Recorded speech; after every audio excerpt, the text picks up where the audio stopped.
All right. Welcome. I am so grateful to be able to give you this gift. We are sitting directly on a huge energetic hinge point right now, and those who take advantage of it are going to help usher in a new era. So if you're here, it's because you have been called to greatness. So make sure you grab a pen and a piece of paper. I expect you to have at least one epiphany, if not a couple, and settle in. Here we go. Let me guess. You're here because you want more. Something specific, something real, something big, something that keeps tugging at you even when you try to ignore it. And you feel you've genuinely been doing the work. You've been healing, reflecting, recalibrating, shifting, doing everything in your power to line up with the version of you who has it. But the thing you want, it still isn't here. Or it seems to be moving in weird or wrong directions, or it's showing up in symbols and illusions instead of actual 3D world results. And now you're stuck in that uncomfortable in between where you keep asking yourself, where am I going wrong? Do I need to push or do more? Do I need to surrender, whatever that means? Am I right? Or do I need a sign, or do I need to pivot or change directions? Is what I'm doing in alignment or just complete and utter delusion? Here's the part that nobody teaches in front of a paywall. You think that you're lost, but you're standing exactly where you put yourself. You're standing in a phase of your evolution that has its own logic, rhythm, and timing, and nobody ever taught you how to read it. So that's what we're going to cover, because today I'm going to give you a detailed map of your own evolution, a 9-phase spiral that shows you exactly where you are in your cycle, what this phase actually means, and what posture you will need to take to finally move yourself forward. Once you can identify where you are and how you're currently moving through it, it's easy to grab the reins, take your power back, and ensure that you get what you want. Look, the bottom line is that even the most powerful, ambitious, self-aware person can and will sabotage their own growth because they simply cannot see where they are in their own cycle. So today I am not only handing you the map, but I am showing you exactly how to read it and use it to finally bring that desire, whatever it is, into fruition. At the end of this, if you decide that you want me to just map it for you, you can book a Meta-Enneagram mapping session with me. I'll email you the information at the conclusion of this class, or if you're watching the replay, it's in the description below. But this class contains all you need to do it for yourself. No shame, of course, if you need me, but I'm withholding nothing from you today. So before we get into it, let me introduce myself for anyone who's new here. I'm Chris Rainwaters, Renegade Ritualist, your favorite real estate witch, and the creator of the Ritual of Light, which is a daily nervous system anchoring ritual that rebuilds your clarity, focus, and energy from the inside out. I also guide people through the 44-day Ritual of Light transformation journey, which is the structured deep dive where we walk the full Enneagram transformational spiral together so that you actually get to know it at a visceral level. I'm a system thinker, a spiritual engineer, a pattern decoder, a reality technician, and someone who has spent years piecing together the hidden mechanics behind transformation. And not because it sounded cool or because I wanted to be a manifestation coach, but because my life quite literally depended on it. I don't teach theory. I teach what I've tested relentlessly on myself first. If you'd like more credentials, I invite you to watch any of the 3 other master classes. And if you're watching the replay, I'll email it. Well, if you're watching it live, I'll email it to you in the follow-up email. And then if you're watching the replay, it'll be in the description below, or it'll be in the suggested playlist at the end of this class. My credentials, though, are not important right now. Your evolution is the only thing that matters. Every spiral, every breakdown, every breakthrough, Every moment where I thought that I was off path, but was actually right on time, that is where the system came from. Not the Enneagram itself, of course, that came from Gurdjieff or possibly even later than that. And it's not even how I use and not even from how I use the double Enneagram inside the Ritual of Light. Because if you've done the ritual, attended the condensed masterclass, or read the Grimoire, you already know the double spiral of force and form, the shock points, the Chronos and Kairos timing, the nervous system anchoring, and how all of that moves you through the 44-day embodiment arc. But that system is designed for ritual, not orientation. It shows you how to move energy through the body, not how to interpret what phase of your evolution you're actually in. This masterclass is different.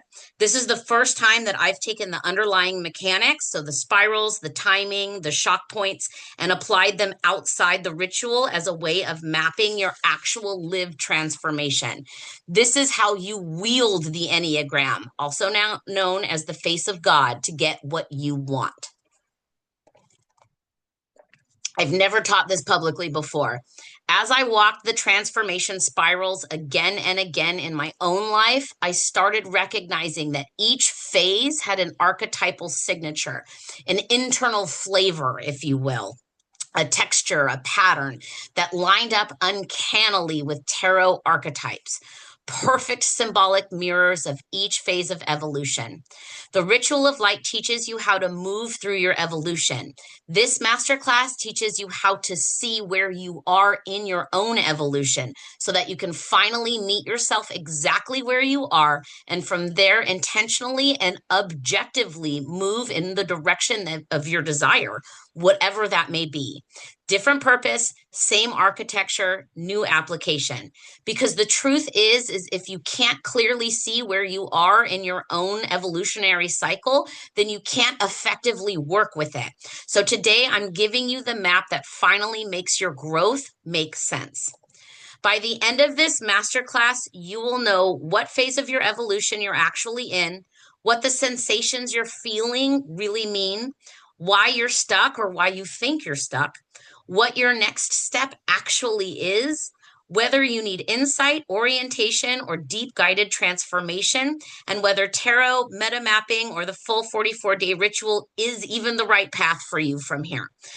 Because when you know where you are in the cycle, everything makes sense. Your confusion makes sense. Your timing makes sense. Your emotions make sense. Your lack of results make sense. Your breakthroughs make sense.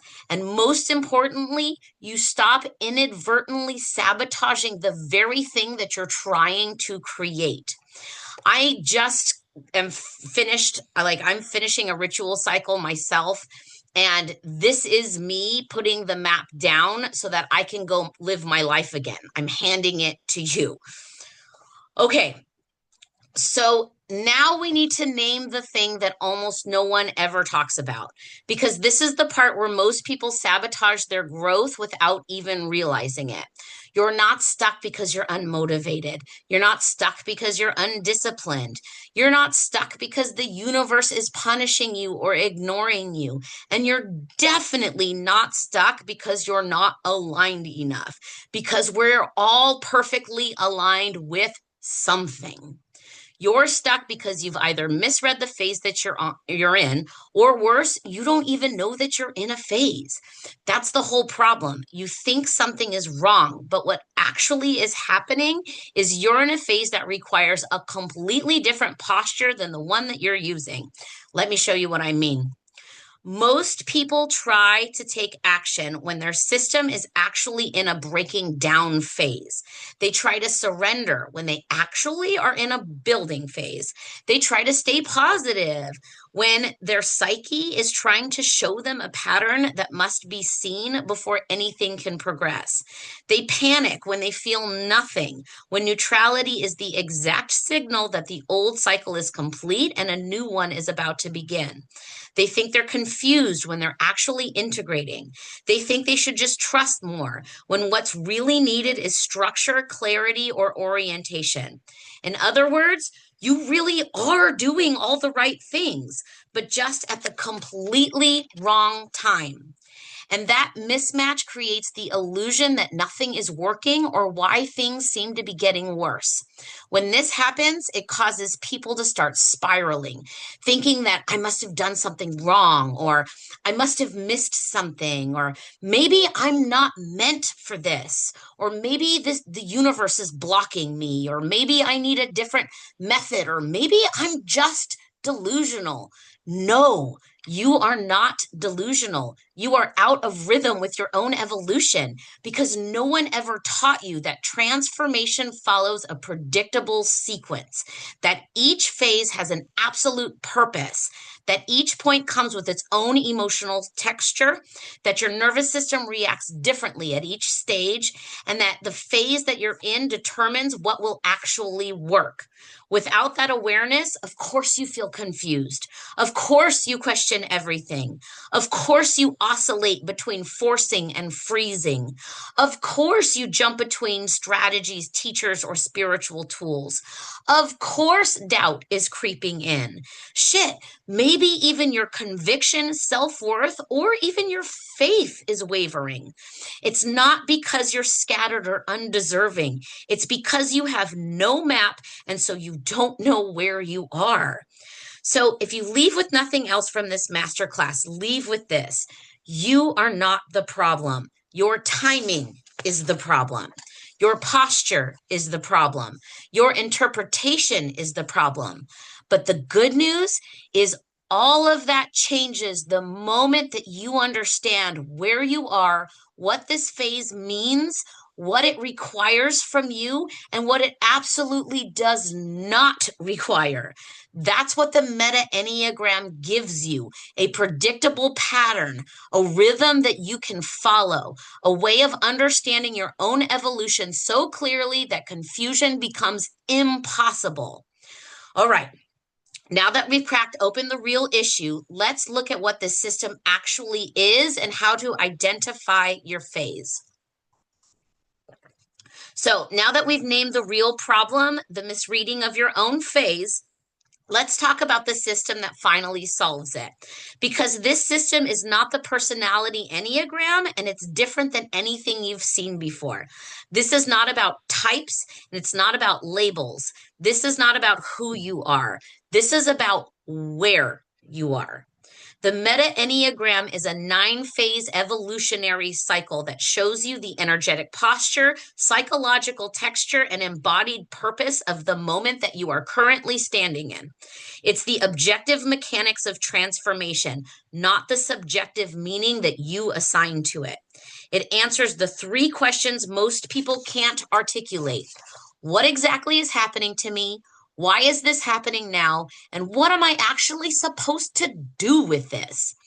To build this system, I drew from the deep inner mechanics of the ritual of light, spiral dynamics, sacred timing, so Chronos and Kairos, the 9 stages of transformation, the shock points where energy must enter the system, the movement of force and form, and the archetypal signatures of tarot. So using the symbolic language that humans have used for centuries to navigate thresholds. But unlike the ritual, which uses the double Enneagram to move energy through the body, the Meta-Enneagram uses one spiral to map your lived transformation. This is the key.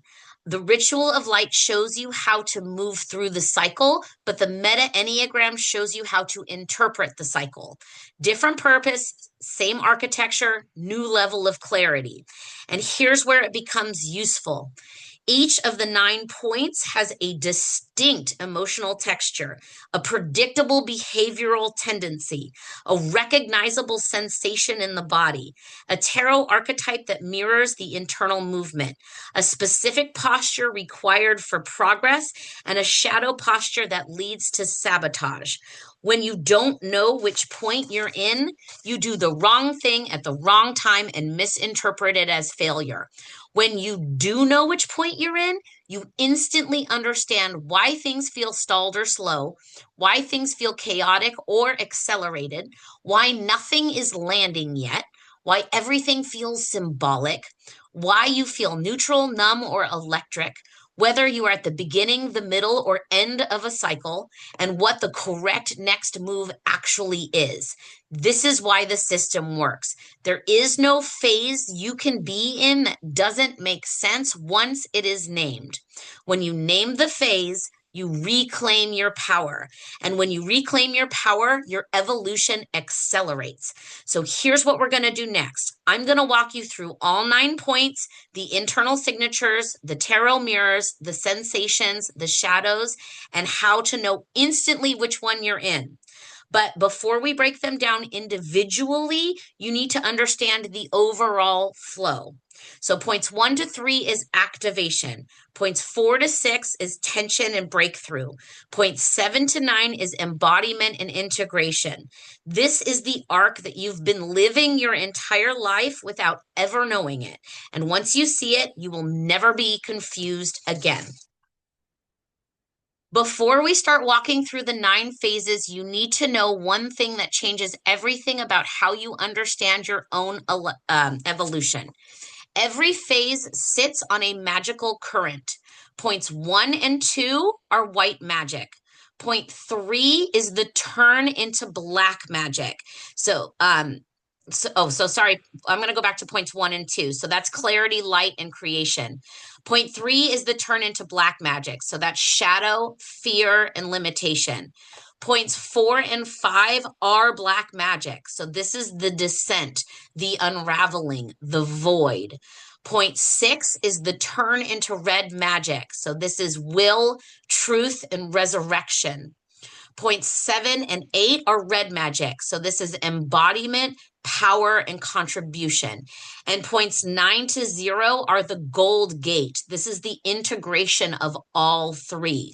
If you don't understand these current shifts, you will misinterpret your own evolution. You'll think that you're failing when you're actually descending. You'll think you're blocked when you're actually incubating. You'll think that you're supposed to act when you're actually supposed to rest. And you'll think that you've lost momentum when you're actually entering the golden gate.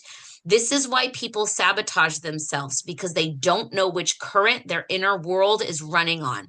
So as we walk through each phase today, I'll show you not just the archetype and the sensation, but the magical current that you're standing in. Because once you know your current, you know the correct posture.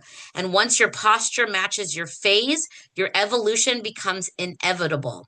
I go more in depth in the 3 magics in my original masterclass, which can again be found in the masterclass playlist linked below, and in the suggested playlist at the end of this class if you're catching it on the replay.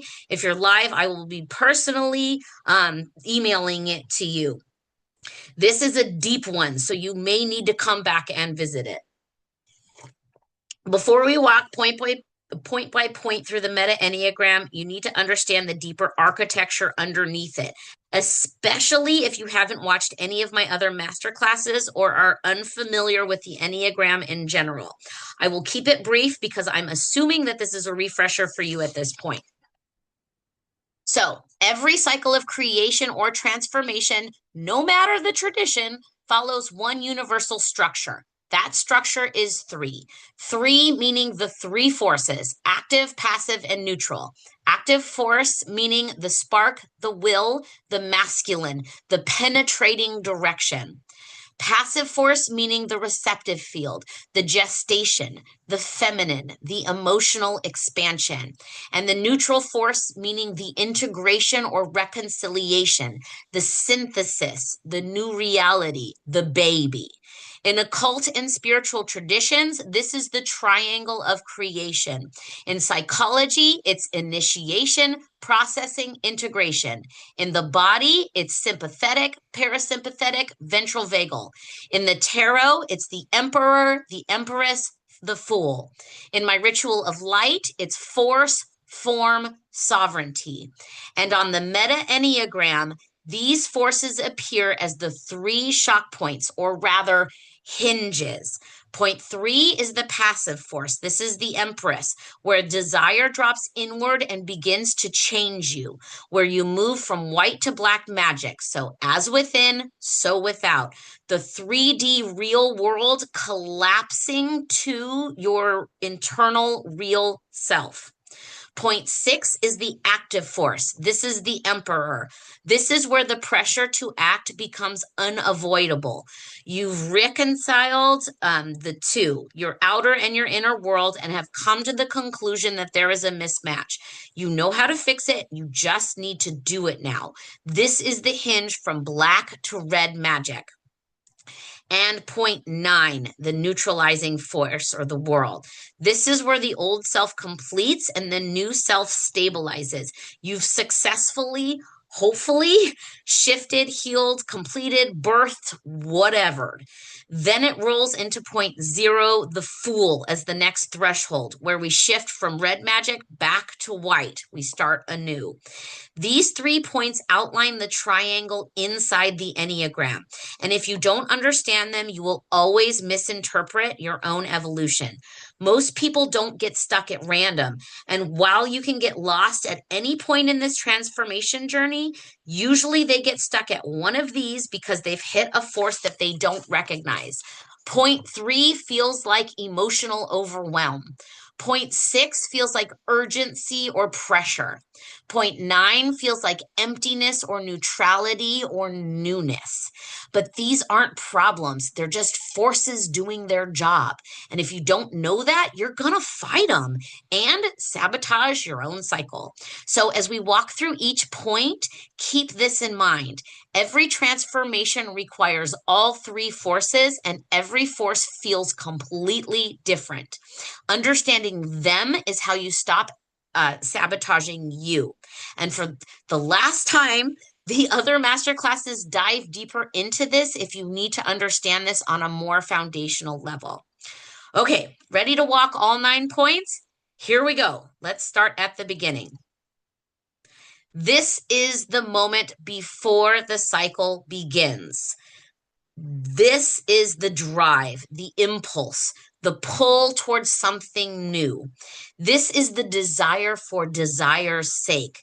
This is God wishing to experience something, literally anything. It's infinite possibility without direction. Point 0 begins with the Fool. And I want to clarify something immediately. The Fool is not stupid. The Fool is not naive. The Fool is not irresponsible. The Fool is simply the part of you that is untouched by the past. He is, and I say he here because it's an inherently masculine archetype, but it doesn't matter if you're a man or a woman or whatever you identify as. This is an active archetype, so movement. This is the clean slate, a new day, the spark of life, that curiosity or desire, the moment before the quest begins, the part of you that remembers possibility. The Fool stands at the cliff's edge because he is between worlds. He hasn't started his adventure yet. He only knows that he's starting one. He is in between, not his old identity anymore, but his new one hasn't fully crystallized yet. And you have felt this before. This is a restlessness or feeling like you just don't fit where you are. It's uncomfortable, or a curiosity or desire to explore or mate or experience something new, or a longing in your heart for something greater, something more. This is white magic in its purest form, light that has not chosen its direction yet. This is what Jesus spoke of when he said to become as the child, or what is referenced as the beginner's mind. Nothing is being forced. Nothing is already decided. Everything is available. It is pure potential. In magic, this is the moment creation begins, the let there be light moment. I want to pause here and explain something essential before we move on. Every archetype carries a light expression and a shadow expression, not necessarily good or bad, just 2 polarities of the same current. So if the energy expresses through shadow instead of light, it's going to shift your trajectory. It'll change how the phase feels, and it will bend your path away from your intention without you realizing it. This is one of the ways how people unintentionally sabotage themselves. The Fool's shadow shadow is impulsivity, spiritual bypassing, jumping in or starting without awareness or a plan, chasing novelty instead of commitment, so shiny object syndrome. We're not going to go deep into the shadow just yet. We'll do that a little later. But for the moment, I want you to see the polarity. Just like reading tarot upright, the Fool equals possibility, and the shadow or reversed Fool equals escape. You'll know soon which one you're in. But before we dive deep into any one of the stages, let's cover the other ones first. So let's move on. So, point one, this is the spark. This is intention. This is white magic. This is where light begins to move. So, after possibility comes direction. This is the magician. This is the archetype of will, clarity, intention, and the conscious shaping of reality. If the Fool is the spark, the magician is the moment the spark becomes purpose. So, he stands between heaven and earth. One hand raised, one lowered, as above, so below, because he channels energy into form. On the table in front of him are the four elemental tools. We've got the wand, so fire, desire, will, the cup, water, emotion, intuition, the sword, air, clarity, truth, the pentacle, earth, embodiment, outcome. A true magician uses all of these to set his intention with precision. He draws on the wand to feel the desire honestly, the cup to align the emotional field, the sword to cut through distortion, the pentacle to imagine the outcome as already embodied. This is how he casts the first spell of the cycle, not outwardly, but inwardly. This is the part people misunderstand. Point one is not action. Point one is alignment. Point one is mastering manifestation, quote unquote. It is the moment where you name the direction, claim the identity shift, aim your energy toward the next version of you, and declare the next path of your evolution. Point one is white magic, and as such, it is imperative to remember that this is focused light, pure intention, the beginning before resistance appear. So, AKA all of the reasons why it's impossible or I can't, or whatever excuse you come up with to justify that it's just not for someone like me or whatever. This needs to be kept pure. No gray or pink magic here, if you know what I mean. Inverted, the magician becomes controlling, manipulating, forcing outcomes, bypassing embodiment, trying to make the timing obey them. So for now, just hold the simple polarity. Upright magician is intentional, wise alignment. Shadow or inverted magician is toxic masculinity, illusion of complete control. This is that distinction alone. It'll tell you whether your cycle is beginning clean or whether sabotage has already crept into your intention. All right, so point two. This is resourcing, momentum building, white magic. This is where direction becomes motion. So once intention is set at point one, we enter point two, which can be likened to the chariot. If point one is alignment, point two is mobilization. The chariot is the archetype of gathering tools, gathering energy, gathering support, gathering skill, gathering clarity, gathering the resources needed for the journey ahead, for this new life, whatever it is, this thing. This is where your desire begins to pull you forward, not through force, but through magnetic motion.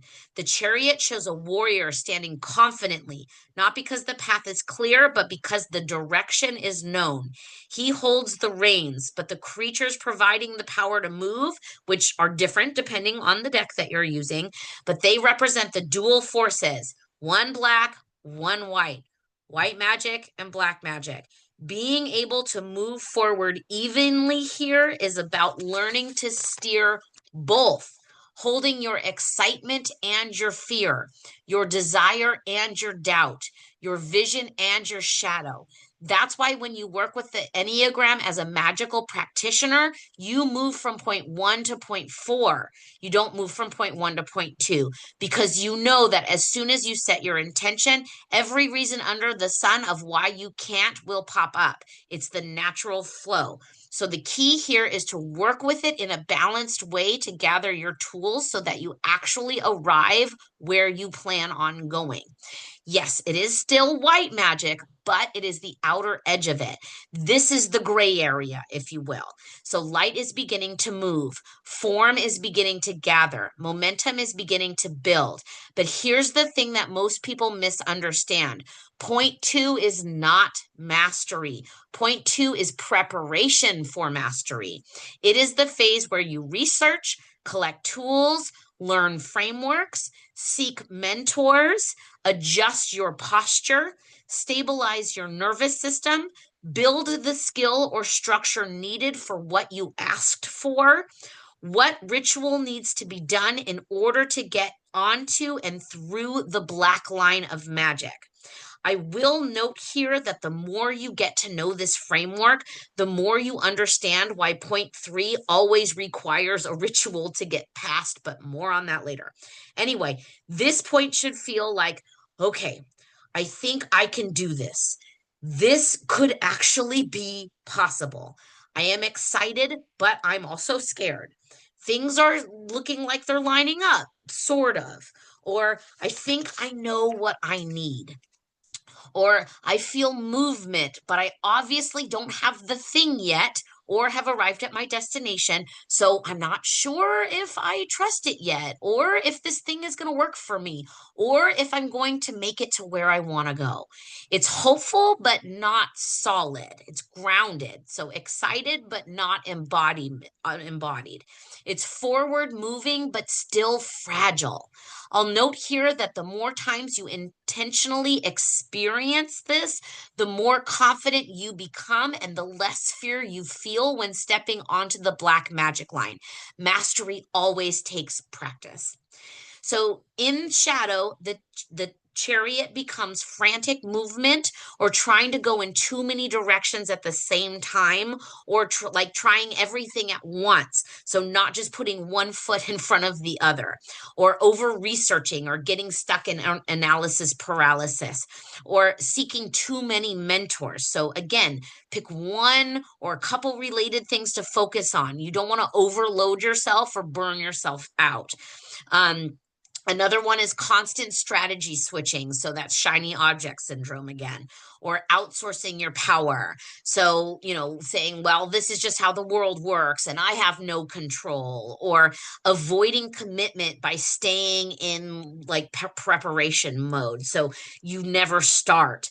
I'd liken that to the hanged man in tarot. So you're standing in your own way. The shadow chariot is the proverbial self-help or healing hamster wheel. Upright chariot is useful, purposeful momentum. So hold this polarity. Upright chariot is resourced movement. Shadow chariot is scattered movement, because this distinction determines whether your evolution is beginning clean or whether you're already diluting your power before the cycle truly begins. You see this all the time in productivity advice. And it's funny, that actually reminds me of a video that I just did on YouTube, unpacking productivity advice. A lot of people are right about cutting out excess to propel yourself forward, but they leave out the art, the feminine, the magic. But that's a rabbit hole for another time. So anyway, let's move on to point 3. So this is a big one. This is the first real shock point in the cycle. This is the passive force in the 3 forces of creation and where most people get stuck. This is the place where white magic ends and black magic begins. This is a hinge point. This is where the light of your intention, your seed, drops into the soil of your life. The Empress is the archetype of the fertile field, the receptive divine feminine. the one who allows, expands, gestates, nourishes, and multiplies. She is not action, she is not strategy, and she is not doing. She is becoming. She is receiving. She is imbibing. She is the passive force that makes creation possible. And here's the part almost no one understands. Not imbibing, I'm sorry, like gestating. I don't, digesting. The chariot's more like imbibing. Anyway, moving on. Um, so here's the point that almost no one understands here. This is the first shock point because creation requires disillusion. To grow something new, the old pattern, the old soil must break apart. It's like the old adage that you can't make an omelet without breaking a few eggs. So point three often feels like the desire is getting bigger. That unreachable or impossible feeling is growing. Your emotions are stronger. Your intuition is louder. Your life is shifting and probably in mostly unexpected ways. Things are rearranging, and you are suddenly very aware of what you do not have, and you're starting to realize just how much work it's going to be to get you where you want to be. It's almost second nature to get overwhelmed here, and it is so easy to get stuck here. This is the passive feminine force expanding around your intention. And if you have unhealed trauma or false beliefs, it's even easier to get stuck here. So if you think you are here, I need you to know that this is not chaos, nor is it failure. It is the womb stretching and preparing. This is one of the many, many reasons why nervous system regulation is so important. The Empress upright. So when you are aligned at point three, it's going to feel like creativity opening, ideas multiplying, sensitivity increasing, intuition heightening, greater awareness of possibility, a sense that something is forming, feeling the desire in your body. The Empress says that it's happening, even if you can't see it yet. She is the hinge for black magic, not because she's dark or dangerous, but because she is deep. She pulls you inward through your heart and into the soil, into the unknown, into the places where the light of white magic cannot reach without surrender. Point three is where you first feel the energetic weight of your desire. And most people panic because the very thing that they've been calling in suddenly feels way too real. This is where sabotage begins if you don't understand the phase. The shadow empress looks like emotional overwhelm, indulgence or avoidance, losing boundaries, nurturing everyone and everything except your intention, collapsing into the desire instead of holding it lightly. So, like putting too much importance on it, trying to feel ready instead of just being receptive, or what I would call overwatering the seed or control through emotion. It's the internal swirl of, I want it so badly, but I am afraid of what it will require. This is the psychological and energetic truth of black magic. You cannot enter it without confronting the parts of you that fear receiving. People think that they're blocked here. They're not blocked. They're just not realizing that they are expanding and simultaneously unwilling to receive what they need to fuel their expansion. They are stunted. They are dissolving old structures to make room for the new identity required to hold the thing that they want. But because they don't know that, they interpret the expansion as chaos. They think something is wrong. They try to fix it. They try to act. They push prematurely. They lose the passive posture of the Empress. And that's how the cycle collapses and why so many can't move forward.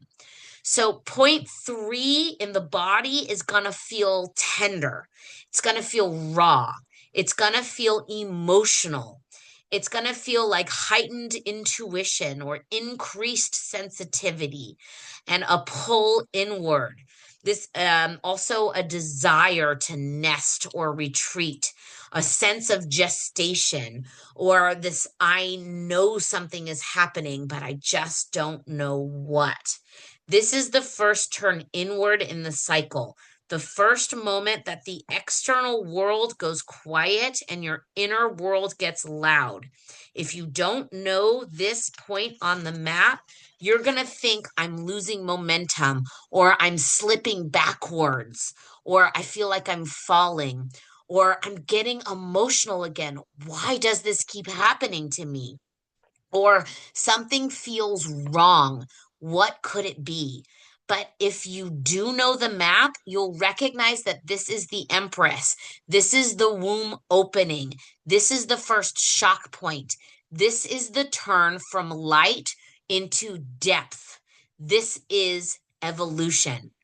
So the posture at point three, here's the key here. So at point one, the magician, you're setting your intention. At point two, that's the chariot. You're gathering what you think you need. At point three, you stop moving forward and let the energy move inward. This is not the time to act. This is the point to receive. So your job at point three is to allow, it's to feel, it's to hold, it is to soften. It is to trust in the soil. It is to stop interfering. And it is to let the desire take shape inside of you. Don't force anything. Just continue to gather and accept what is required of you to get what you want. This is the divine feminine posture that most ambitious people skip. And then they wonder why nothing manifests or why they can force an outcome, but nothing that is sustainable. So, this is the root of almost every self-sabotage pattern. When you hit point three, you are supposed to receive, but you try to do. Or you collapse emotionally because you don't understand why everything feels so intense. Or you try to force momentum because you think that stillness means failure. So this is point three, the Empress, the first shock point, the first descent into the fertile darkness, the first moment that your desire stops being an idea and becomes energy taking form inside you. If you don't understand this phase, you will always mistake expansion for collapse. But when you recognize the Empress, everything starts to make sense. I'd like to remind you yet again, I know I promised, but if you haven't watched the other master classes, it may be a good idea at some point for you to do so. If you're with me and locked in and ready, let's move on. Real quick reminder, point three is just the first step into black magic. Once the womb opens and the desire takes root, the next thing that surfaces isn't action, it's truth. So that's where point four comes in, the high priestess. So this is our hidden limits. This is our subconscious fear.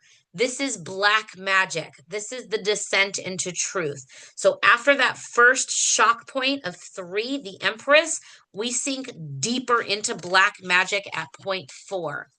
If the Empress is the womb stretching, the High Priestess is the one who sits at the veil and says, now that you've said yes to this desire, let's look at everything inside of you that doesn't believe that it's possible. Point four is where your subconscious steps forward. The high priestess is the archetype of the hidden script, the unspoken fear, the secret belief, the part of you that knows more than you admit, the intuitive awareness of what's really going on inside. She sits between the pillars, behind the veil, holding the scroll. She knows what you've written in your own book of life, especially the parts that you have tried to ignore. So, energetically, point four is the moment where your inner world reveals the limits around your desire, not to shame or punish you, but to show you what must be seen before this evolution can continue. This is why in my work, point four is the point of limitations, beliefs, fears. What if this never happens? What if I fail? What if I lose everything? What if I'm exposed as a fraud or just exposed at all? What if I get it and I can't hold on to it? If point three is I can feel it forming, then point four is now I see everything that might stop it. When you're upright in high priestess energy, this phase is going to look at honest self inquiry, powerful dreams or synchronicities, intuitive hits about what's really blocking you, awareness of old stories surfacing, flashes of, oh, this is why I keep doing that.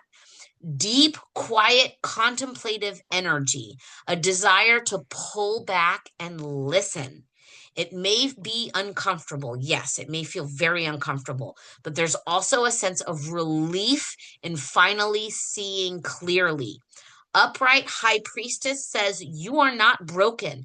You are just running an old code. So let's read it together.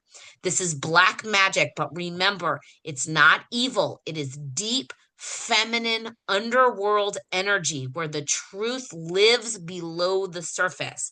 This is where you begin to see the patterns that you've inherited, the identities that you unconsciously agreed to, the vows that you made in pain, the quiet ways that you've been sabotaging yourself. Not to stay there, but to bring them into conscious awareness so that they can be rewritten. In shadow, the high priestess is where people get lost in confusion and fog, over intellectualizing their blocks, obsessive shadow work with no integration, constant card pulls, readings, scrolling for answers, and seeking for signs, looking for something external, using intuition against themselves, staying mysterious or vague to avoid commitment, hiding parts of themselves out of shame. She becomes, I know something is wrong, but I refuse to directly look at it. Shadow or reversed high priestess is that energy of, I'm confused, but I'm not actually asking the right questions. I don't know, when a part of you absolutely does know, or the universe isn't giving me a sign when you don't need one. Your body already has given you plenty. It is spiritual static. You are getting signals because you always are getting signals, but you are not willing or ready to decode them yet. And here's the paradox. The more you resist seeing, the more intense the signals become. So at point four, this often shows up as anxiety spikes, weird off feelings that you can't explain, self-doubt disguised as discernment. I'm just a realist, right? Over consuming information to avoid action, or freezing because there are just too many possibilities, or it's all just too much or overwhelming. Point four is sneaky because it can feel like tightness in the chest or throat, a sense of being watched or evaluated or judged because you are by yourself, feeling exposed even when nobody is looking, looping thoughts at night, an urge to isolate and withdraw, heightened sensitivity to other people's opinions, a feeling of if they really saw me, they might leave. And underneath all of that, there are parts of me that I still don't feel safe revealing. Sound familiar? That's because point 4 is not just about limitations in your outer world. It's about the parts of yourself that you have not yet allowed to come into the light. Your desire is asking you to become more visible, more powerful, more yourself. Point 4 surfaces the places where that visibility still feels dangerous. So at point 4, your job is not to bully yourself better into better beliefs. It's not to recite affirmations robotically that you don't actually feel. It's not to gaslight or to try to bypass yourself into it's fine, high vibes only, right? Or push past fear with brute force. High priestess correct posture is honesty, it's witnessing, it's naming, it's listening, it's letting what's unconscious become conscious, it's letting what's vague become specific. This is where you gently ask, what do I really believe about this? What am I afraid will happen if I get what I want or if I don't? What do I think I'll lose? Whose voice am I still carrying? What parts of me still feel unsafe being seen? Point 4 is where you sit with yourself in radical honesty without making what you find mean that you're unworthy. So this is radical acceptance. You're not trying to fix everything at once. You're just turning on the light in the room. So if you don't understand this phase, you will almost always assume that something is wrong with you that cannot be fixed, or you'll label yourself as blocked, or you'll spiral into shame or self-criticism.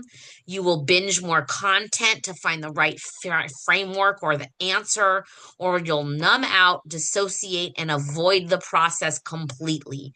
You might tell yourself that I guess I'm just not ready, or maybe this isn't for me, or it's too hard, or I must not be healed enough, or my intuition must be broken. But what's actually happening is that you've hit the high priestess checkpoint and you're being invited to see the real edges of your current identity so that you can walk forward with your eyes wide open. When you recognize point 4 for what it is, you can say, oh, this is the part where my fears show themselves. This is the part where my subconscious steps forward. This is not a sign to stop. This is a sign to listen, name, and choose. So that's point 4, the high priestess, the deep, quiet part of the cycle where your hidden stories rise to the surface, not to condemn you, but to be witnessed and rewritten.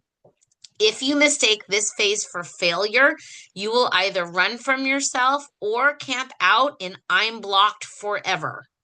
But when you recognize it for what it is, the moment that your inner world finally tells you the truth, you stop making your fear the enemy. You start making it information.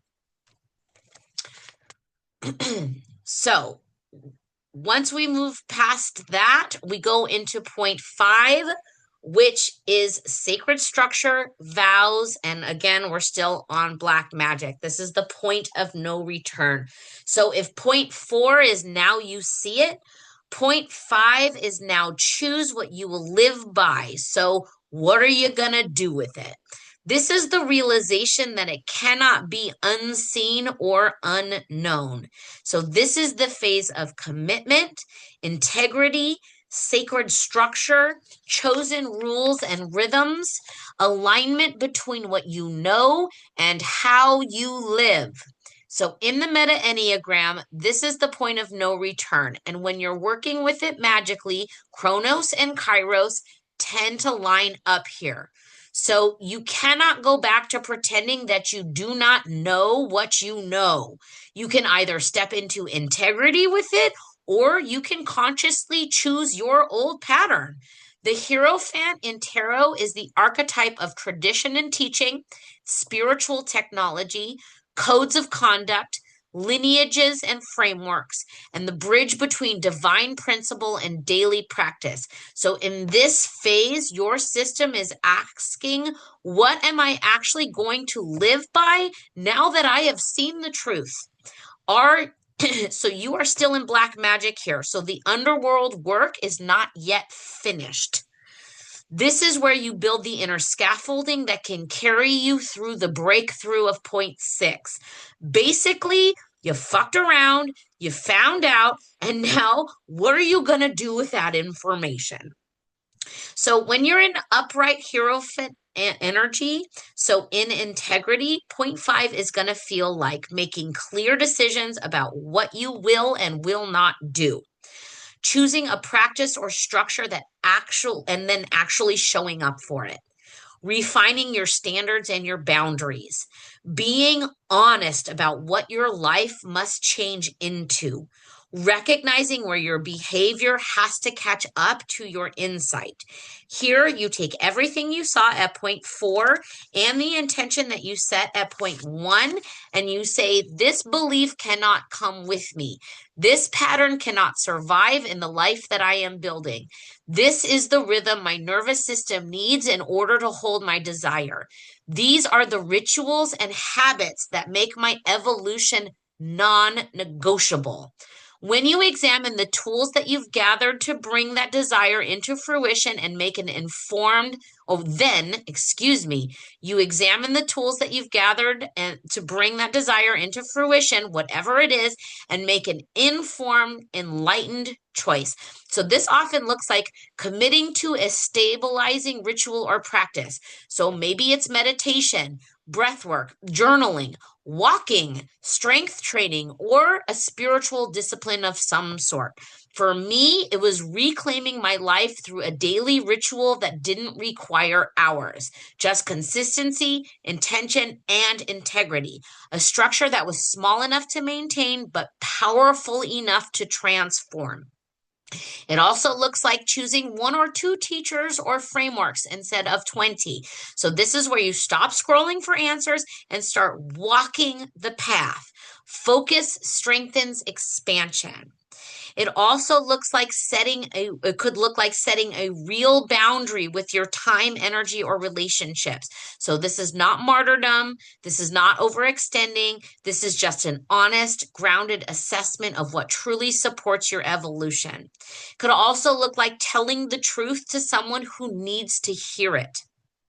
So not to fix them, but to free you. Honesty is a structural choice. This also could look like taking responsibility for what is actually yours and only yours. Your thoughts, your behaviors, your emotional hygiene, your energetic posture. Nothing more, nothing less. These are the kinds of structural shifts the Hierophant asks for. Not perfection, but integrity. The Hierophant upright is not about blind obedience. It is about conscious covenant. You decide. If I truly want what I say I want, this is the path I will walk, and these are the vows I will keep. In shadow, point 5 is where people hand their power away. So shadow hierophant looks like clinging to external authority so that you don't have to choose. Following rules that are not actually yours. Performing alignment instead of living it. This is spiritual bypass, and it will always come back and bite you in the ass. Using shoulds and supposed to instead of inner truth. So I call this shoulding yourself to death. Or shaming yourself with spiritual or self-help dogma. Or overcorrecting, becoming rigid, punishing, or perfectionistic. So it's going to sound like, if I don't follow this method perfectly, then it's not going to work. Or so-and-so said that I have to do it exactly this way. Or real spiritual people do X, so I guess I have to. Or I will just keep studying until I feel worthy enough to begin. Shadow Hierophant is obedience without inner agreement. You contort yourself to fit a structure instead of choosing the structure that actually serves your soul and your desire. This is where people swap one cage for another. They leave the old pattern, but instead of sovereignty, they pick up spiritual rigidity, hustle culture rules, dogma, or someone else's blueprint and call it integrity. So, what point five feels like in the body somatically, it often feels like a heavy sense of, I cannot unknow this now.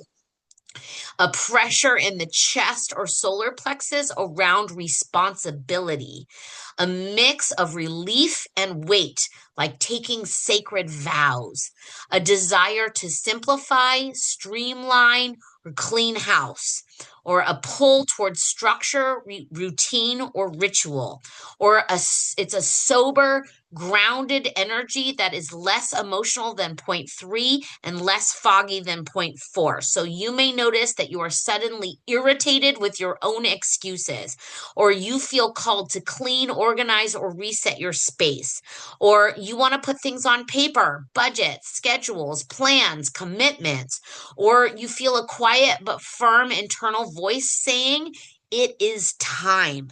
This is your system aligning around a new standard. So at point five, your job is not to find the perfect system or become a spiritual soldier or punish yourself into discipline, which brings me a visual of those Catholic priests who like whip themselves, as penance or whatever, or take on every rule that you've ever heard all at once. Your job, your posture here is choosing fewer but truer commitments, bringing your life into integrity with what you already know, deciding what support structures are required for where you are going, and letting go of teachings, teachers, or habits that no longer match your evolution. This is where you ask, given what I now see, what must become non-negotiable?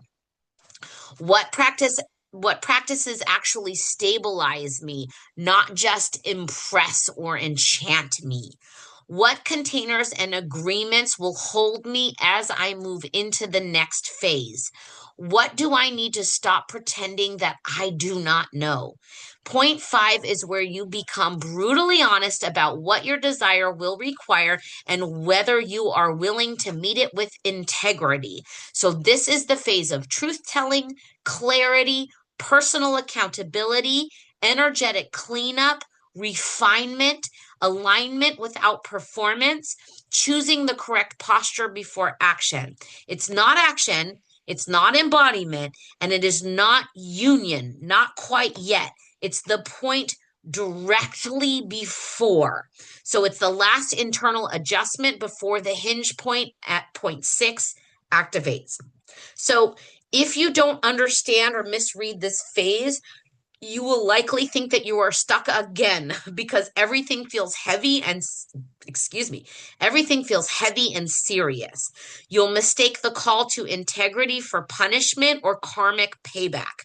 Either you're going to double down on old rules or reject all structure entirely, or stay in endless preparation, never actually making a real choice, or keep consuming teachings instead of embodying any of them.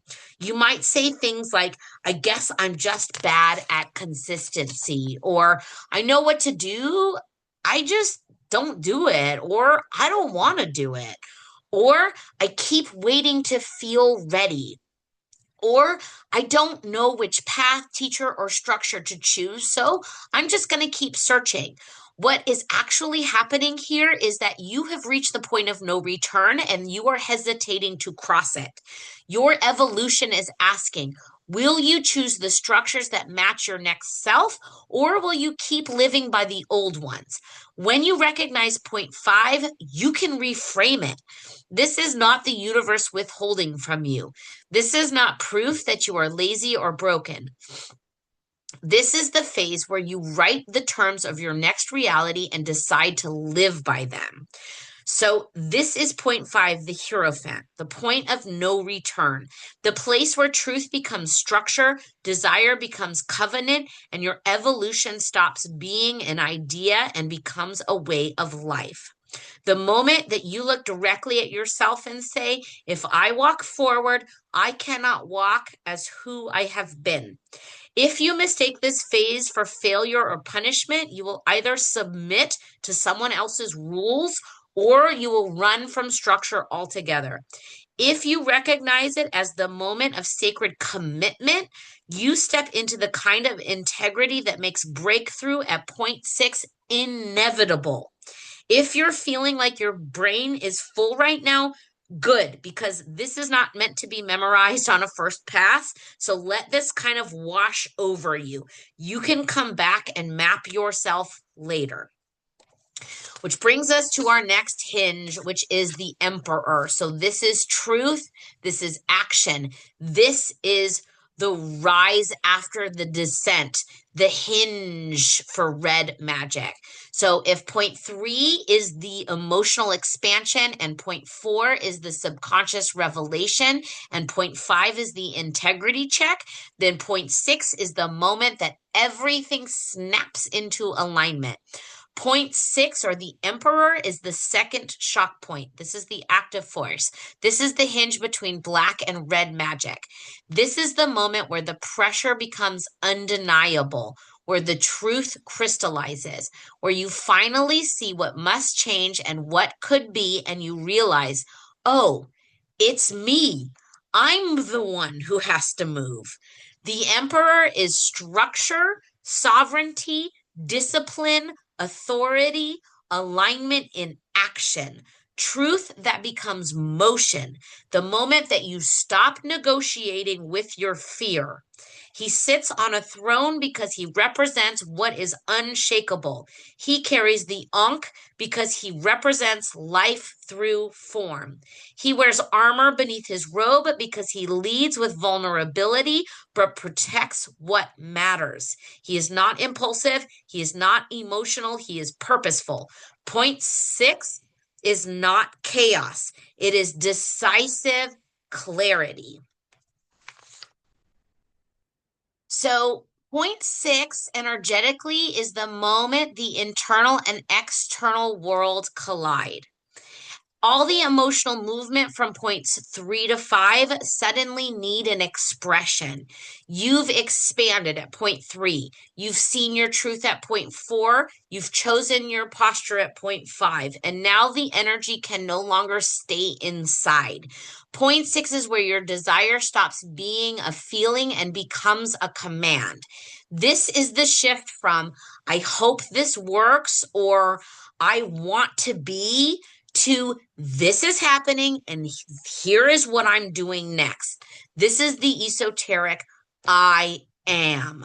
Real magic begins here, not because it's aggressive. I'm not talking toxic male hustle culture BS here, but because it's embodied, all encompassing. It is will plus truth plus motion. This is the difference between doing and being. So when aligned, point six is going to feel like, I can't keep living this way. Something must change right now, this very second. I know what the next step is. This is going to be uncomfortable, but this is correct. My boundaries matter. I am not waiting for permission. I am responsible for the life that I'm creating. Point six is the moment you stop outsourcing power and reclaim your sovereignty. Upright energy, emperor energy, looks like telling the truth you've been avoiding, breaking a pattern, making a real world adjustment, taking the first concrete step toward embodiment, setting a boundary, following through, choosing the harder right over the easier familiar. Point six is not about perfection, it's about direction and devotion in action. When misunderstood, point six becomes aggression. It becomes righteousness. It becomes forcing outcomes, punishing yourself into change, taking action to avoid feeling, cutting people off without discernment, becoming authoritarian toward your own psyche, mistaking urgency for alignment. Shadow Emperor tries to dominate reality instead of partnering with it. He's the part of you that says, I'll make this happen by any means necessary. And that is not devotion. That is fear wearing armor. Point six often feels like heat in the chest or solar plexus, urgency, the real kind, not panic, adrenaline mixed with clarity, a strong, I need to move now sensation, grounded determination, the end of rumination, and the beginning of embodiment. There's little confusion here, just a sense of it is time. I'll add a little note on the flip side here. When you're acting from a wounded emperor, you don't always see what you've actually embodied until point nine. So if you think that you're at point six, but you're not sure whether your subconscious has been following this structure in a balanced, beneficial way, and most people aren't on their first few cycles, which is exactly why they get stuck here, make a mental note to revisit that when we reach the end of the cycle. Point nine will tell you the truth of the emperor that you've become. Your job here is to act on the truth that you discovered at point four, honor the integrity that you chose at point five, move in the direction your soul already decided, take the step that you've avoided, the one that actually matters. Let your will and your alignment work together. Point six is where you become the version of you who can hold what you've asked for, not in fantasy, not in emotion, but in form. This is why red magic begins here, because this is the moment that your energy moves outward with purpose. So if you don't understand this phase, you're going to likely hesitate, even though you feel the push.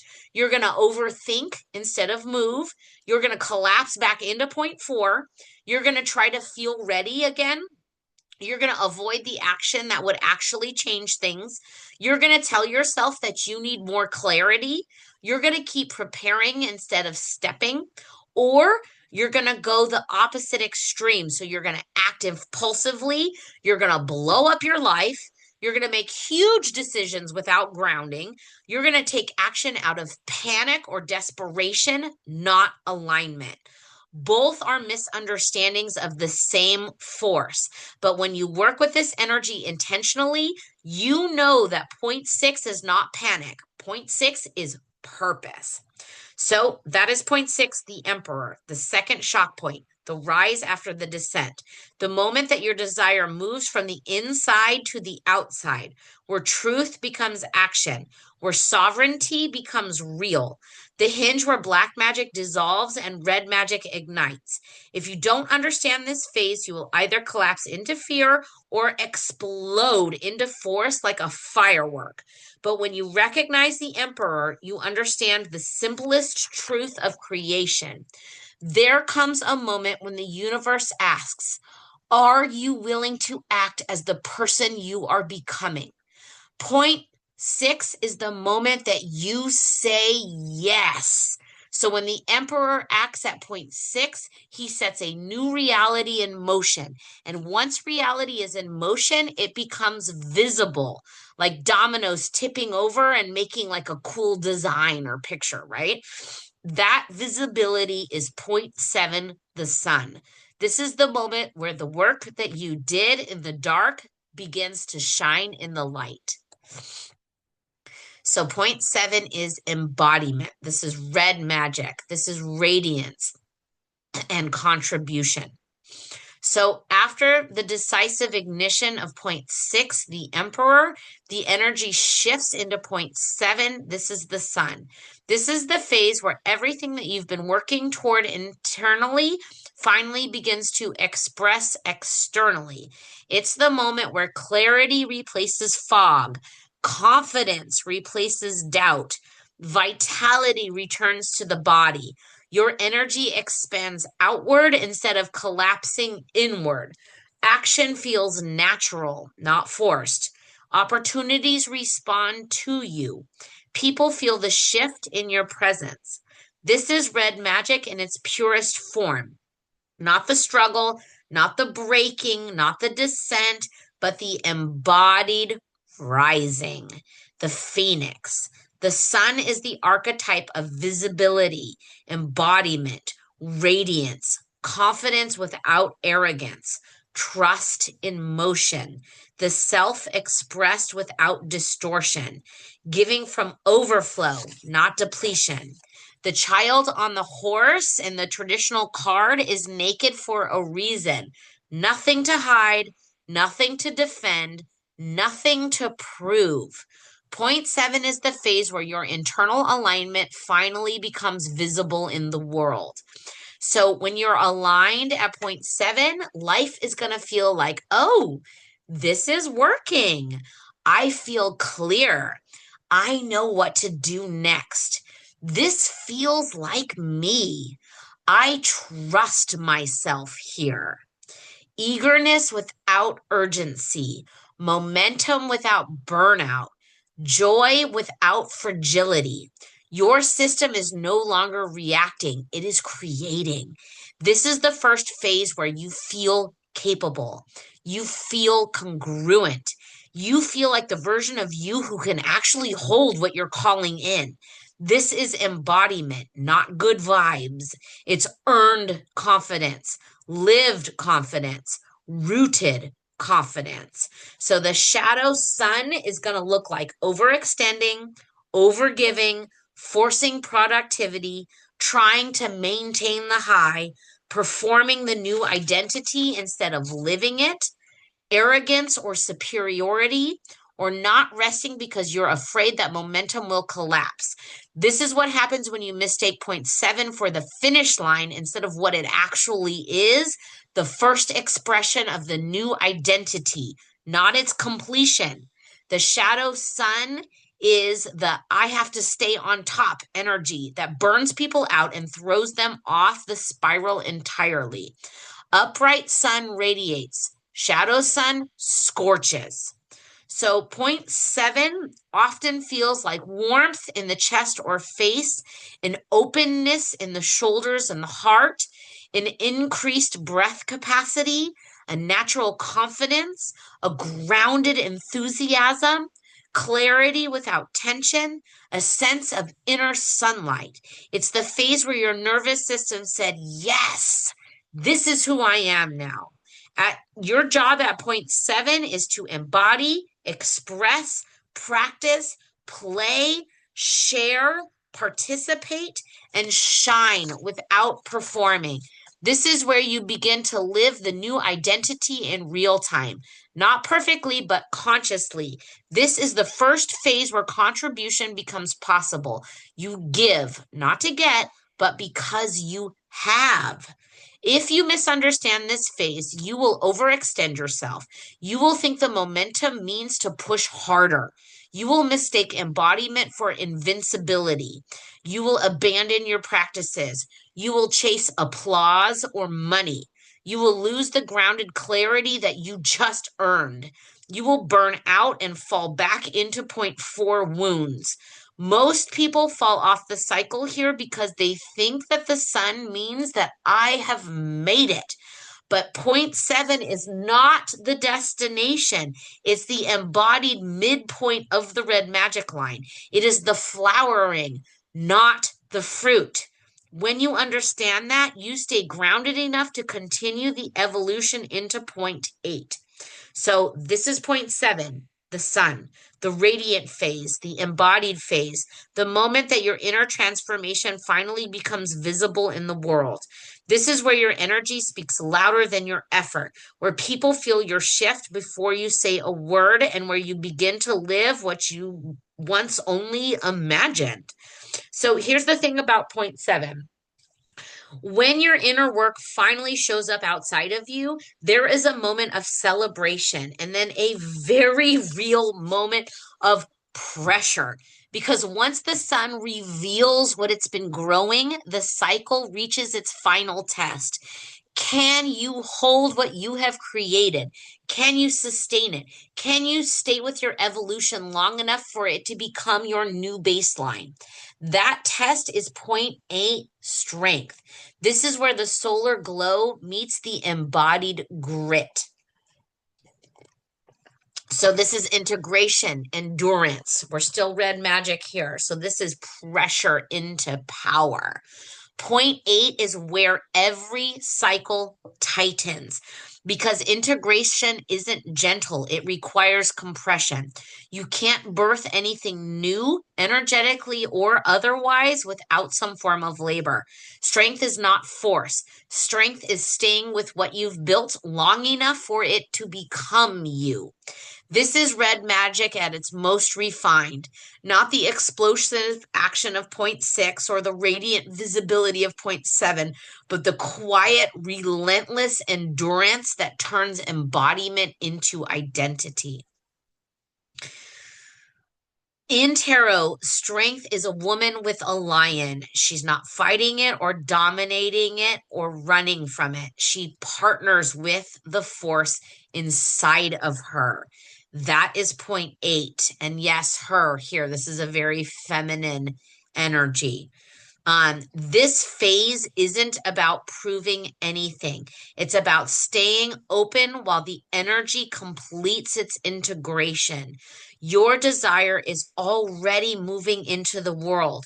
Your job now is to hold the vibration without collapsing into doubt, fear, or old programming.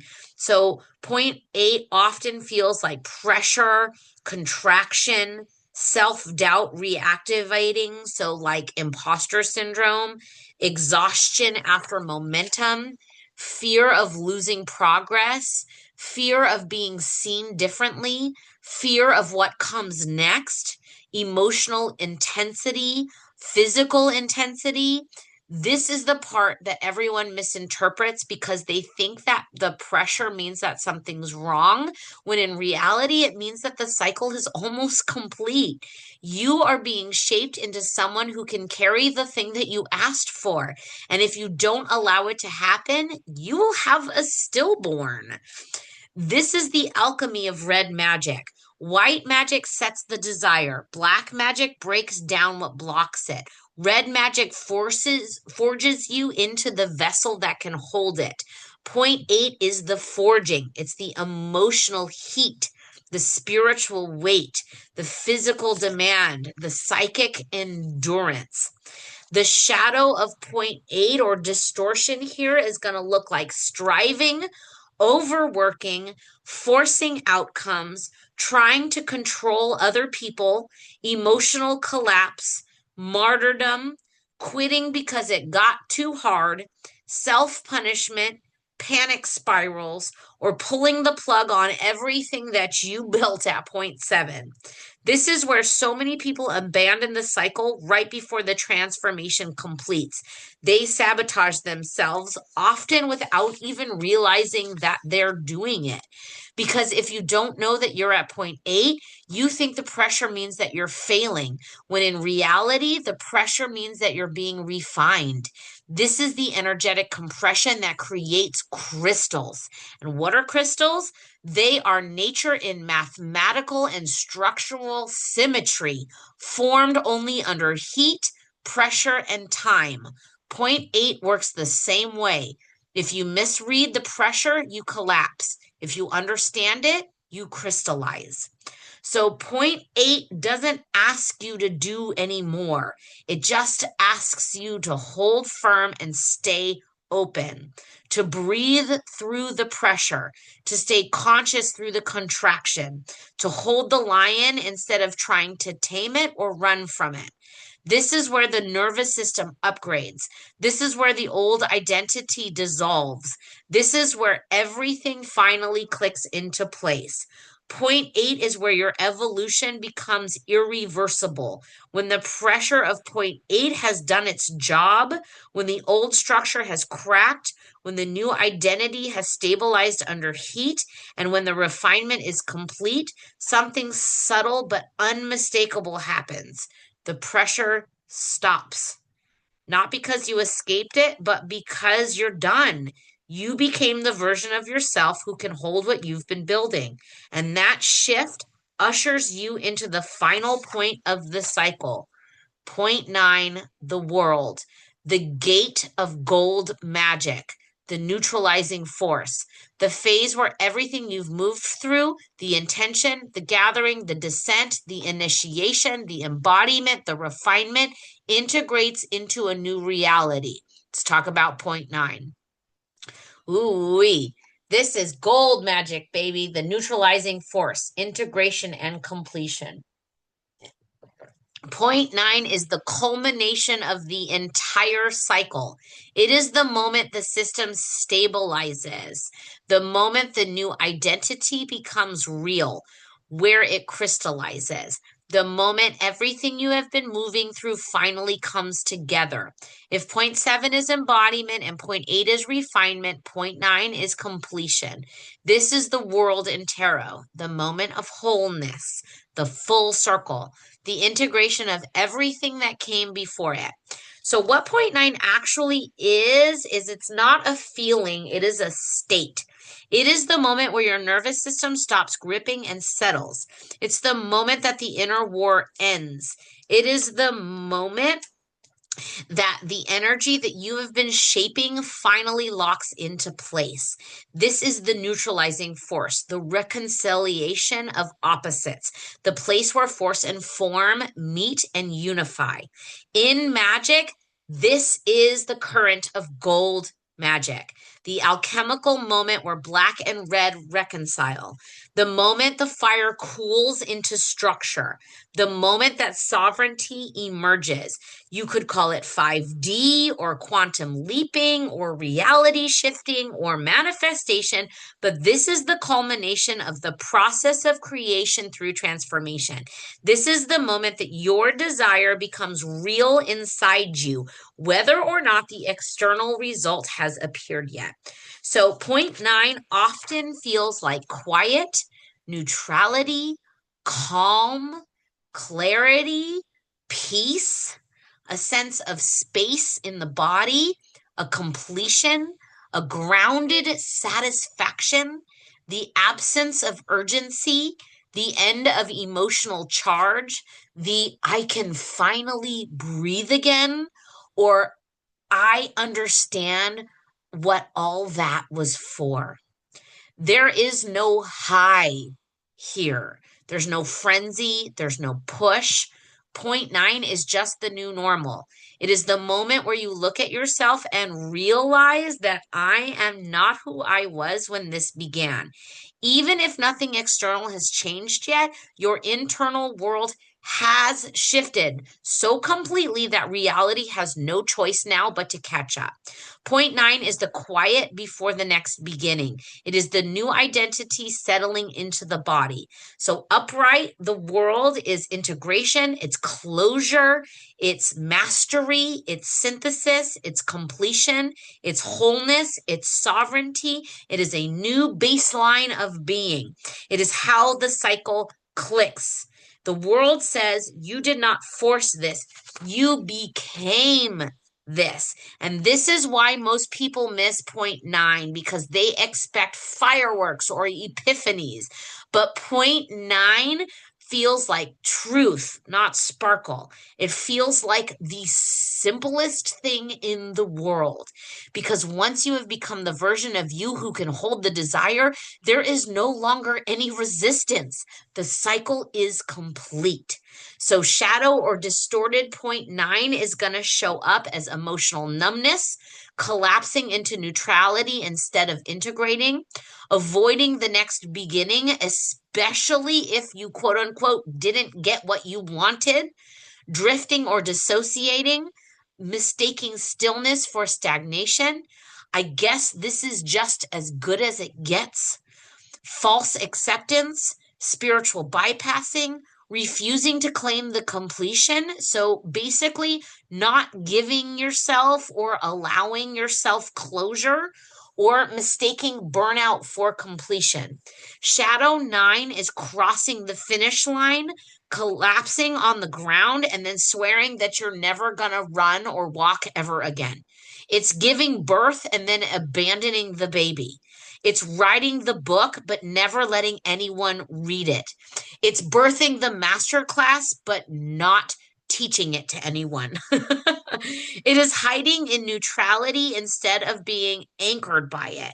The key difference is this: upright nine feels spacious, shadow nine feels vacant, upright nine feels whole, shadow nine feels hollow. This is the moment that most people skip or gloss over because it doesn't give them dopamine. So, the posture of point nine is really simple.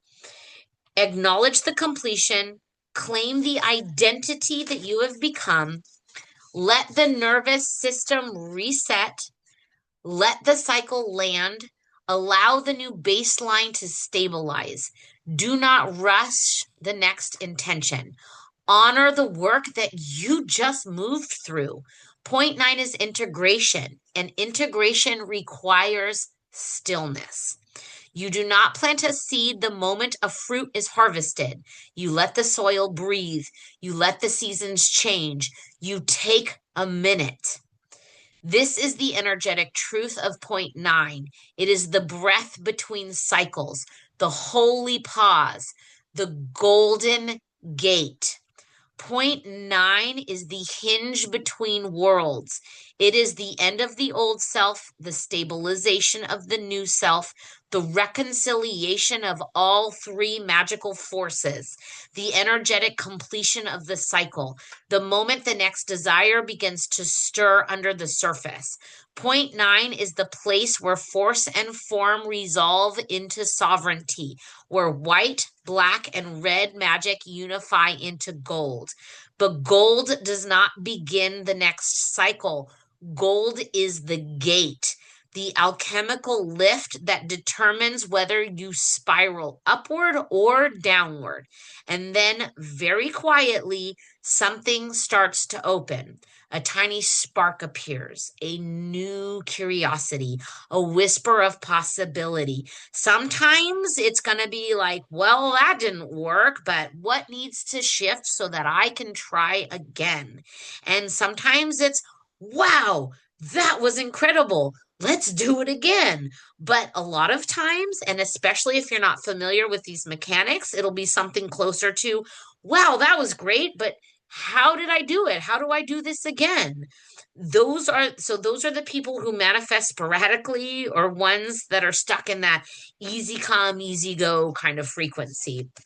Or how do I make sure that I never do that again, that never happens again?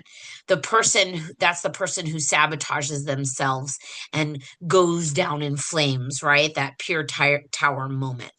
So this is point zero, the next fool, the next cycle. The key is not to skip to point zero. Honor point nine, because point zero will come naturally. The cycle cannot begin again until this one is fully complete. So that's point nine, the world, the gold gate. The moment integration becomes identity and identity becomes reality. If you do not understand point nine, you're going to think that the stillness means that nothing is happening. But when you recognize it, you realize that everything you set in motion has finally landed. Yes. This is completion. It's sovereignty. This is the hinge that opens the door to the next evolution. And once the gold gate has done its work, the fool begins to stir. The baby cries. You start to realize when there is everything, there is also nothing. Where there is the macro, there is the micro. As within, so without. And then naturally we find ourselves back at point zero, the fool. But now we are initiated. This is the return. This is initiated white magic. We are in the gold magic current, the beginning of the next spiral. So once the gold gate completes its work, something subtle but unmistakable appears in your field. So this is going to be a spark, a curiosity, a pull toward the next beginning. We're back at the Fool, but now this isn't the Fool that you met before, is it? This is the Fool at the beginning of a cycle that is untouched potential. The Fool at the end of a cycle is now initiated potential, possibility shaped by everything that you have just lived, dissolved, embodied, and integrated. He is no longer naive. He is clean. Point zero is the moment where your field resets to white magic, but it is white magic informed by gold. This matters. Gold doesn't dissolve into white. Gold powers it. Gold raises it. Gold charges the new beginning with memory, discernment, sovereignty, and alignment.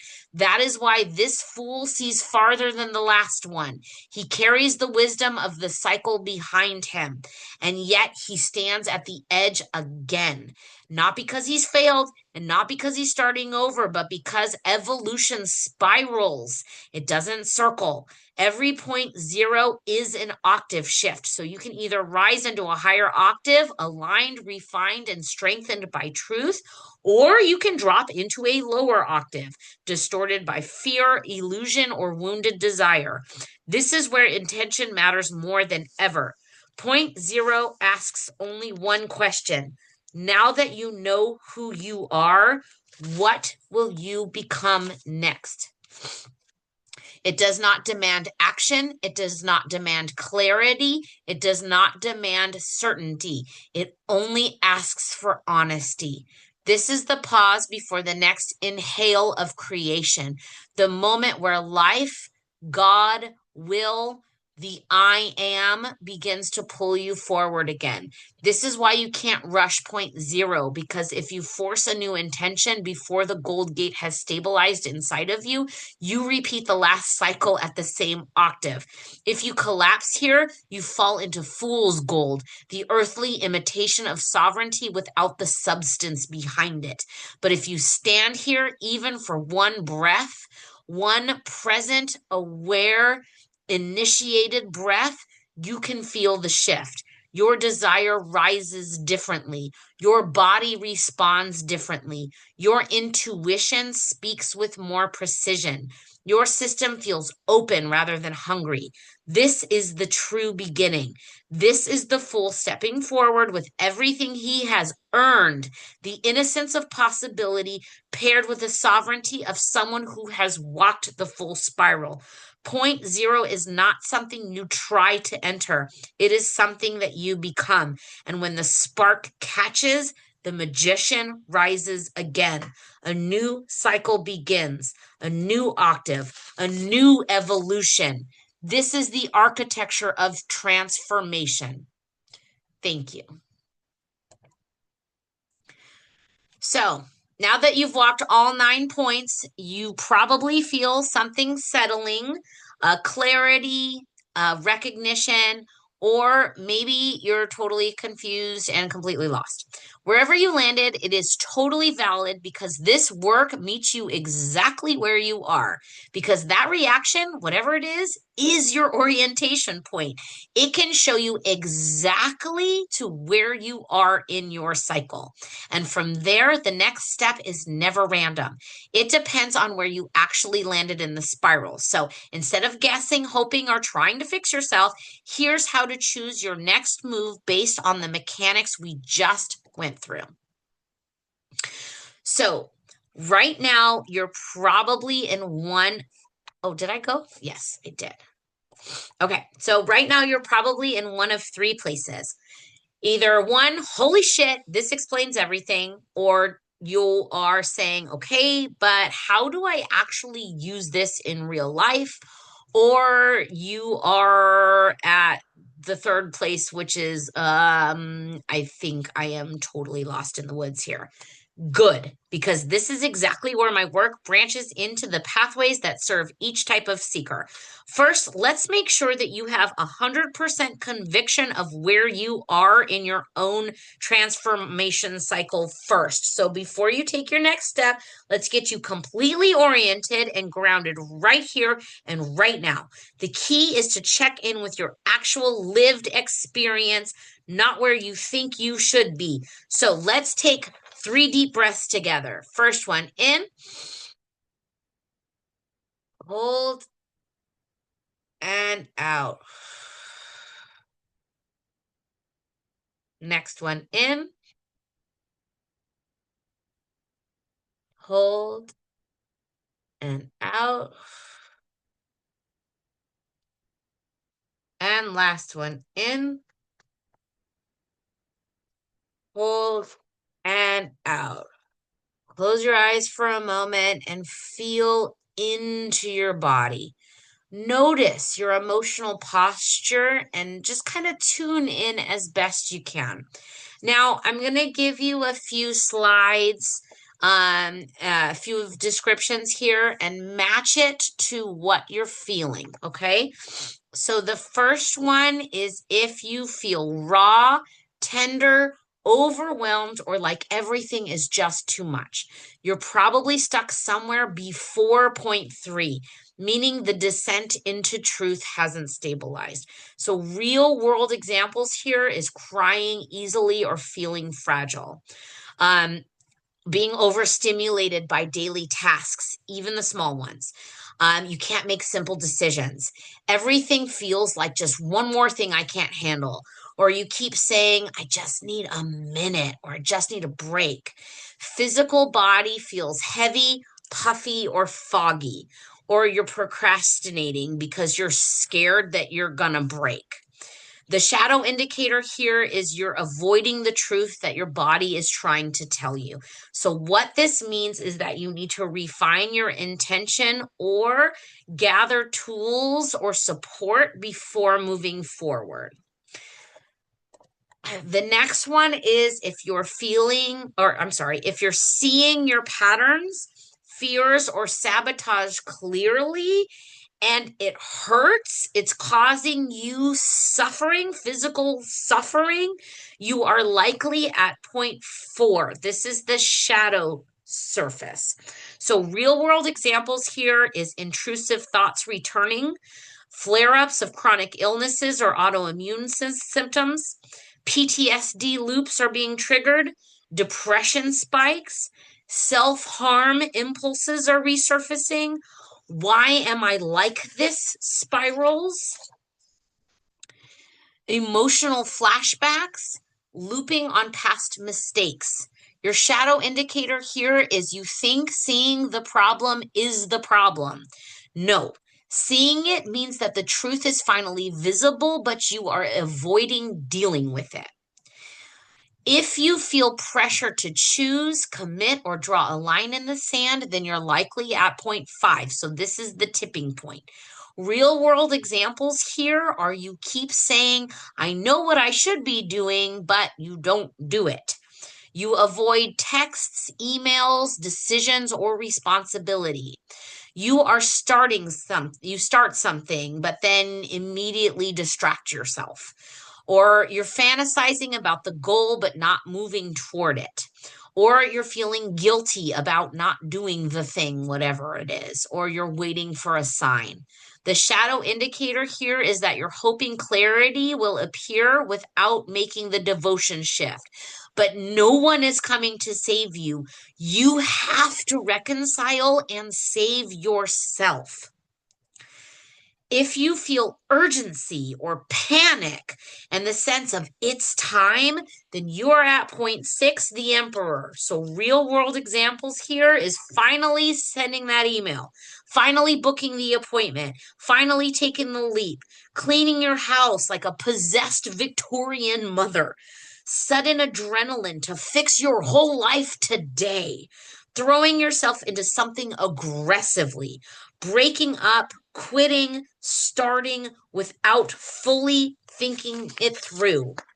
The shadow indicator here is you're acting, but you may not know if the action is aligned or reactive until the cycle completes.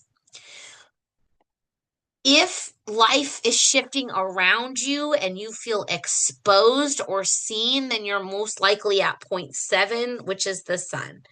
Real world examples here is people suddenly noticing you or your progress, or unexpected compliments or hate, opportunities appearing or doors slamming in your face, or being confronted with the truth of your choices, feeling like you're on stage, feeling proud and terrified at the same time, getting positive feedback that maybe you don't trust, or things are moving faster than you expected. The shadow indicator here is imposter syndrome. So what if they find out if I'm not ready?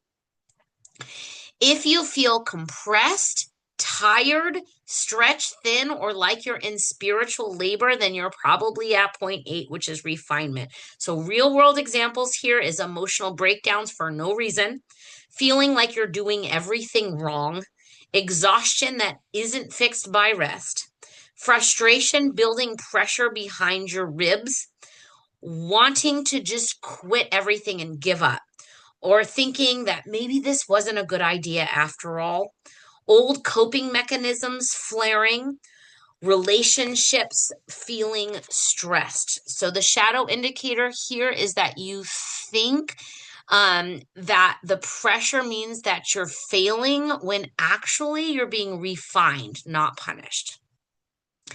If you feel still, quiet, empty but full, or in between versions, like you're in limbo, or like everything's suspended, then you're likely at point 9. So this is where we need to claim our sovereignty. So real world examples is you don't really have a lot to say. Things feel neutral, not exciting or scary. You're reorganizing your home or your life. You're not rushing to the next thing. You feel mature or grown. You're less reactive. You're integrating without trying. You feel like you're floating more than you're pushing or forcing.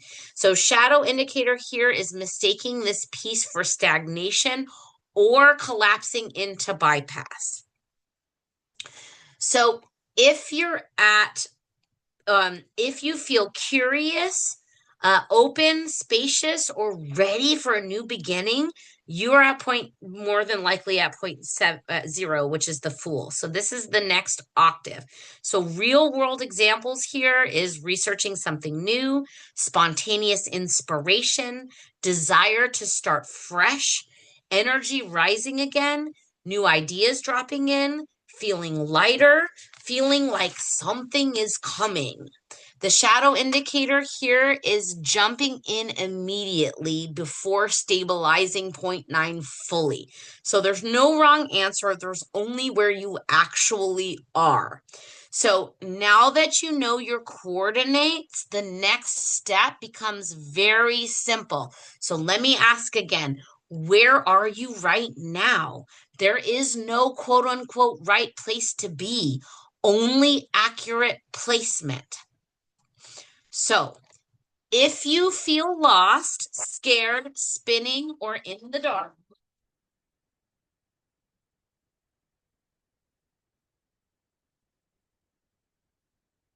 sorry, the boys are home, so there'll be commotion out there until they get in the house. All right. So if you feel lost, scared, spinning, or in the dark, your path is buried strength or the ritual of light itself. This means that you are in black magic and your system is overwhelmed. You don't need goals, you don't need strategy, and you don't need another pep talk. You need stabilization. You need to get your feet under you. You need your nervous system quiet enough to hear your own soul again. That is what the ritual does, and buried strength will walk you in.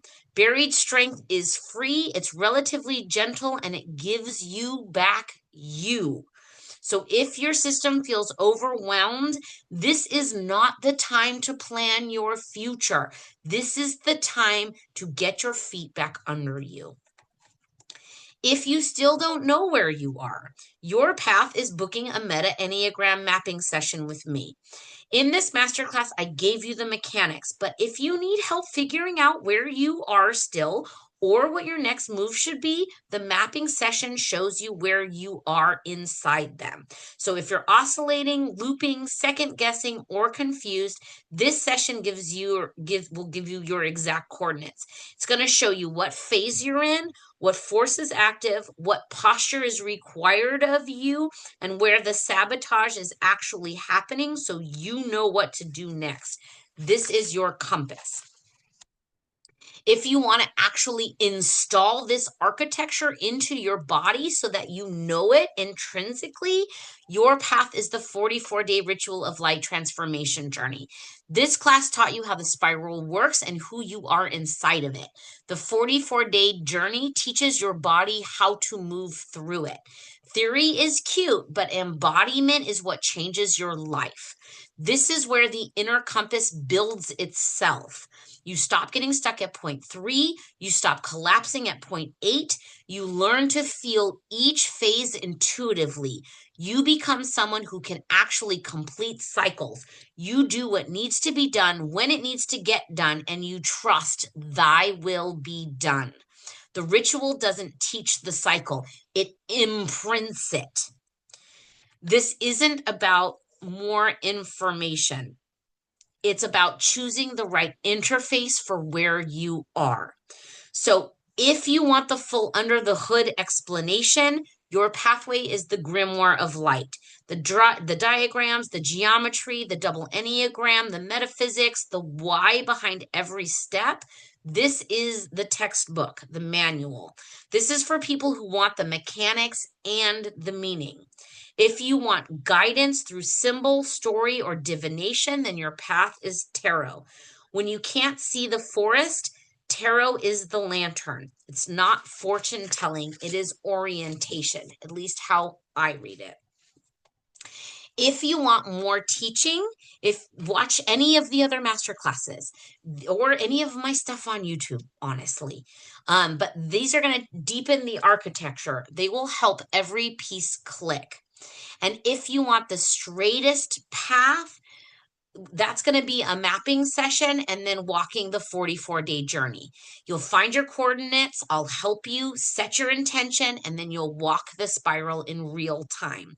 And if you're new and thinking, what the fuck did I just watch? This is where I tell you something that most creators won't. I don't put theory behind a paywall. This architecture, this is the same underlying mechanics that manifestation coaches charge literal thousands of dollars for. And you just got it all for free because theory doesn't change your life. Embodiment does. Structure does. Practice does. So when you want to feel these cycles working in your life, that is when you work with me. Again, I will email you all of the links if you're here catching this live. Otherwise, oh, and if you are, don't make any decisions until 9:30 p.m. or 9 p.m. So you've got 30 minutes because the moon is void, of course, and it's not a good idea to spend any money or sign any contracts right now. So just FYI. But if you're watching it after, it won't matter. So all the links are going to be below. Choose the path that matches where you are, not where you think you should be. And if you want to walk beside me as I walk this work myself, I will do it again as I enter the Lunar New Year cycle and begin my next 44-day journey. So join the newsletter and I'll keep you posted. Nothing hidden, no gimmicks, just depth, timing, and the real transmission. So let's take one last breath together. In and out. Feel where you are in your cycle. And when you're ready, choose the path that is calling your name. And if you don't want to wait for me and you want to kickstart your evolutionary cycle sooner, December 27th is a perfect day to start walking the 44-day journey. And the energy of the new year is going to help propel you through when this process starts getting hard. It is perfect. So I highly recommend it. All right, I'm going to stop recording here and I'm going to get to any questions. Thank you again for being here with me. And if you're watching the replay, leave any questions, comments below, subscribe, yada, yada. Thanks for spending a couple of hours with me.